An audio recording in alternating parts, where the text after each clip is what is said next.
Hello guys, तो finally आज मेरे पास आ गई है गाड़ी के डैशबोर्ड के ऊपर रखने के लिए एक यूनिक आइटम। तो आप लोग देख सकते हैं मेरे पास दो कलर में ये चीज़ अवेलेबल है और क्वालिटी की बात करें तो एकदम बहुत ही बढ़िया क्वालिटी है। और आप इसको डबल टैप दी हुई है, मतलब इसको डैशबोर्ड पे आप चिपका सकते हो। तो आप जब भी इसको चिपका दोगे तो गाड़ी जब भी चलेगी तो ऐसे हिलेगा।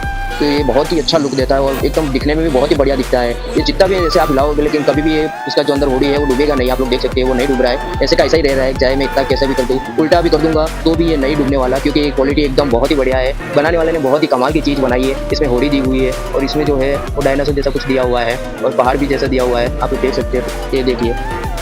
और प्राइस की बात करें तो बहुत ही कम दाम में ये मिल जाएगा। जिसको भी चाहिए कमेंट करके जरूर बताना आपको ये आइटम कैसी लगी।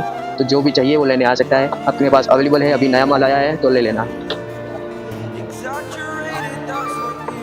तो फाइनली दोस्तों, आपने अभी तक मेरे चैनल को सब्सक्राइब नहीं किया है तो प्लीज़ मेरे चैनल को सब्सक्राइब कर दो और वीडियो को लाइक करो, शेयर करो जितना हो सके। और आपको ये वीडियो कैसा लगा कमेंट करके जरूर बताना। तो चलो दोस्तों, फिर मिलते हैं अगले नेक्स्ट कोई वीडियो में। तब तक के लिए खुदा हाफिज़।